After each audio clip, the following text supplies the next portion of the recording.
సరిహద్దుల్లో భారత్ పాకిస్తాన్ పైన మెరుపు దాడులు కంటిన్యూ చేస్తుంది. అయితే ఈ దాడుల్లో 7 జైషే మొహమ్మద్కి సంబంధించిన ఉగ్రవాదులను హతం చేసింది భారత ఆర్మీ.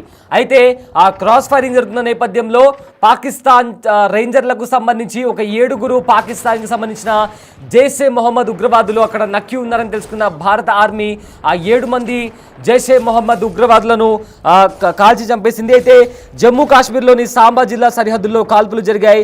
భారత్లోకి ఇల్లీగల్గా చొరబడేందుకు ప్రయత్నించారు జైషే మొహమ్మద్కి చెందిన టెర్రరిస్టులు. అయితే టెర్రరిస్టులపై కాల్పులు జరిపింది భారత ఆర్మీ. ఉదయం నుంచి టెర్రరిస్ట్ క్యాంపుల పైన కూడా భీకర దాడులు జరుగుతున్నాయి. కొన్ని టెర్రరిస్ట్ క్యాంపులను ధ్వంసం చేశారు భారత జవాన్లు. అయితే పాకిస్తాన్ ఆర్మీ పోస్టులను సైతం ధ్వంసం చేశారు. ఎల్ఓసి వెంట అప్రమత్తంగా ఉంది ఇండియన్ ఆర్మీ. ఎవరైనా సస్పిషియస్గా డౌట్ఫుల్గా ఎవరైనా కనిపిస్తే వెంటనే కాల్పులు చేస్తుంది ఇండియన్ ఆర్మీ. నిన్న కూడా సరిహద్దుల వెంట కూడా ఇలాంటి వార్నింగ్ కూడా ఇచ్చింది. రాజస్థాన్ కావచ్చు, జమ్మూ కాశ్మీర్, చండీగఢ్, సో ఇలాంటి పాకిస్తాన్తో సరిహద్దులను పంచుకునే రాష్ట్రాల్లో కూడా కంప్లీట్గా జనాలు సురక్షిత ప్రాంతానికి వెళ్ళిపోవాలని కూడా వార్నింగ్ ఇచ్చింది. ఎవరైనా సస్పీషియస్గా ఎవరైనా డౌట్ఫుల్గా కనిపిస్తే వెంటనే వాళ్ళను కాల్ చేస్తామని కూడా వార్నింగ్ ఇచ్చింది. అయితే ఇవాళ ఉదయం నుంచి కూడా కొంతమంది ఉగ్రవాదులు పాకిస్తాన్ ఆక్రమిత కాశ్మీర్ నుంచి జమ్మూ కాశ్మీర్లోకి ప్రవేశించాలని ప్రయత్నించిన నేపథ్యంలో వాళ్ళపైన ఫైరింగ్ జరిగింది. అయితే ఈ క్రాస్ ఫైరింగ్లో ఇప్పటికే 7 మంది జైషే మొహమ్మద్కి సంబంధించిన ఉగ్రవాదులు చనిపోయినట్టు కూడా మనకు వస్తున్న సమాచారం. అదేవిధంగా ఏవైతే పాకిస్తాన్ ఆర్మీ చెక్ పోస్టులు ఉంటాయో వాటిని కూడా టార్గెట్ చేసి ఇప్పటికే భారత ఆర్మీ వాటిని కూడా కూల్ చేసినట్టు మనకు స్పష్టంగా తెలుస్తుంది. అయితే ప్రజెంట్ దీనికి సంబంధించిన విజువల్స్ కూడా మనం చూస్తున్నాము. అక్కడ ఏదైతే మీరు సర్కిల్ చూస్తున్నారో ఆ సర్కిల్లో జైషే మొహమ్మద్కి సంబంధించిన ఉగ్రవాదులు సర్కిల్ చేసిన ప్లేస్లో అక్కడ నక్కి ఉన్నారని కూడా భారత ఆర్మీకి తెలిసిన నేపథ్యంలో వెంటనే అక్కడ ఫైరింగ్ చేసి ఆ స్థావరాలు అదేవిధంగా అక్కడ నక్కి ఉన్న 7 మంది జైషే మొహమ్మద్కి సంబంధించిన ఉగ్రవాదులను హతమార్చారు భారత బలగాలు. అదేవిధంగా ఆ పాక్ ఆర్మీ చెక్ పోస్టులను, రేంజర్ చెక్ పోస్టులను కూడా ధ్వంసం చేశాయి భారత దళాలు. అయితే మొన్న బుధవారం ఉదయం పూట పాకిస్తాన్ అదేవిధంగా పాకిస్తాన్ ఆక్రమిత కాశ్మీర్కి సంబంధించిన 9 ఉగ్రవాద స్థావరాలపై భారత దళాలు అటాక్ చేశాయి, ఎయిర్ అటాక్ చేశాయి. అండ్ నిన్న కూడా సముద్రం గుండా కూడా అరేబియన్ సీ దగ్గర కూడా ఐఎన్ఎస్ విక్రాంత్ని కూడా మోహరించారు. అండ్ ఇవాళ ల్యాండ్ అటాక్ కూడా చేస్తూ 7 మంది జైషే మొహమ్మద్కి సంబంధించిన ఉగ్రవాదులను కూడా హతమార్చినట్టు తెలుస్తోంది.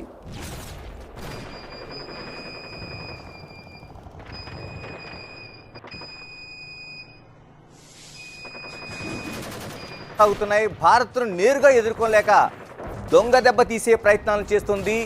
భారత దాడులతో బెంబేలెత్తున్న పాక్ ఉగ్రముఖులు కాశ్మీర్లోకి పంపించేందుకు కుట్రలు చేస్తుంది. నిన్న రాత్రి బోర్డర్ దాటడానికి వీలుగా సాంబా సెక్టార్లోని ధంధర్ పోస్ట్ దగ్గర పాక్ ఆర్మీ కాల్పులు జరిపింది. భారత సైన్యం దృష్టి మళ్లించి ఉగ్రవాదులను పంపించేందుకు పాక్ ప్లాన్ చేసింది. పాకిస్తాన్ కుట్రను పసిగట్టిన బీఎస్ఎఫ్ బోర్డర్ సెక్యూరిటీ ఫోర్స్ సరిహద్దు దాటడానికి ప్రయత్నించిన 7 జైషే ఉగ్రవాదులను కాల్చి చంపింది.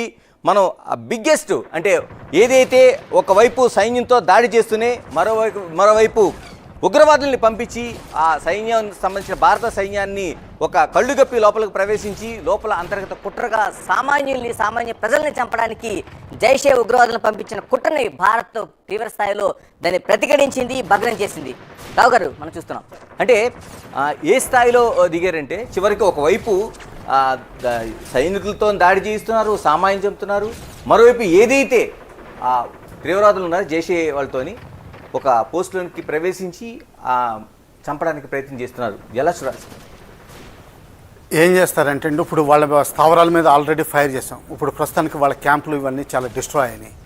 వాళ్ళ దగ్గర ఎవరైతే ఉగ్రవాదులు ఉన్నారో మనం చూస్తున్నాం అండి, స్క్రీన్ మీద మనకి కనిపిస్తుంది. ఏదైతే భారత్ ఆ లోపలికి ప్రవేశిస్తున్న తీవ్రవాదులు ఎవరైతే ఉన్నారో వాళ్ళని ప్రతిఘటించేందుకు వాళ్ళు టార్గెట్ చేసి భారత్ నిలువరించిన మనకి ఆ విజువల్స్ మనకి చూస్తున్నాం. ఒక్కసారిగా వాళ్ళని లోపలికి వస్తున్న వాళ్ళు దాన్ని నిర్వహించడానికి పేల్చేద్దని తీవ్రవాదులను కాల్చి వాళ్ళు చంపారు మొత్తం టోటల్గా వస్తున్న వాళ్ళని. అవునా, ఎలా చూడాల్సిన అవసరం ఉందని అంటే ఇటువంటి వాటిని ఒకవైపు మనం వాళ్ళు చేస్తున్న దాడిని ఎదుర్కోవాలి, మరోవైపు సైన్యంతో చేయాలి, ఆపరేషన్ సింధూర్ కొనసాగాలి, మరోవైపు ఇలాంటి తీవ్రవాదులు దొంగచాటుకు వస్తున్న దాన్ని మనం చేయగలం. ఇది ఎలా ఒక ప్లాన్ ఎలా చేస్తారండి? ఎందుకంటే మీరు కల్నల్ స్థాయిలో మీరు ఒక టీంను నడిపించిన. మేమంటే ఆర్మీ అంటే బోర్డర్లోనే ఉంటామండి. ఇప్పుడు వీళ్ళు చొరబడిన తర్వాత ఇప్పుడు ఇక్కడంటే మనం సక్సెస్ఫుల్ అయ్యాం, ఇంకో వేరే చోట చాలా చోట్ల చేసి ఉంటాడు, కుప్పవాడలు కూడా చేస్తూ ఉంటాడు, చాలా ట్రై చేస్తారు. ఎక్కడైనా సక్సెస్ అయ్యాడు అనుకోండి, మన last month March 23rd 24th అయినట్టు, అప్పుడు ఏం చేస్తారంటే అండి వాళ్ళు లోపలికి వచ్చి మళ్ళీ ఇంకో పేలగాం చేయాలని చూస్తారు. ఓకే, కేవలం దీని గురించే భయపడాల్సింది కాదు, ఇంకోటి కూడా ఉందండి. ఇక్కడ మన హైదరాబాద్, బెంగళూరు, మ్యాంగ్లూరు, కోయంబత్తూరు, బాంబేలో ఉన్న స్లీపర్ సెల్స్, ఓకే, ఇక్కడ నుంచి వీళ్ళంటే చొరబడి వస్తున్నారు. బయర్ దుబాయ్ నుంచి వచ్చి ఇక్కడ చేయొచ్చు. వీళ్ళ ఇక్కడ ఆల్రెడీ స్లీపర్ సెల్స్ ఇక్కడ ఉన్నాయి, మెటీరియల్ ఉంటుంది. ఏమీ లేకపోతే మన ఫాస్ఫరస్ ఉంది కదండి, ఒక వెరైటీ ఆఫ్ మెటీరియల్స్ ఉన్నాయి. ఆ మెటీరియల్స్ సేకరించి వాటిని వెంటనే ఐఈడి బిగించి ఓ డెటోనేటర్ తోటి బిగించి ఇక్కడ కూడా చేయడానికి ప్రయత్నించారు. ఇది మోస్ట్ డేంజరస్ అండి. ఇది కనుక్కోవడం చాలా కష్టం. ఓకే, అది ఇంకా కొంచెం బోర్డర్ దగ్గర ఏదో సెన్సర్లు ఏదోటి గార్డు ఉన్నారు. గారు ముందుగా మీరు కౌంటర్ టెర్రరిస్ట్ దాంట్లో టీంలో పనిచేశారు. చాలా వరకు మీరు ఏదైతే జమ్మూ కాశ్మీర్ కావచ్చు అయితే కౌంటర్ ఈ టెర్రరిస్ట్ దాంట్లో అతిపెద్ద ఆపరేషన్స్ చేసిన అనుభవం ఉంది మీకు. వీళ్ళని ఎలా గుర్తించగలుగుతామండి?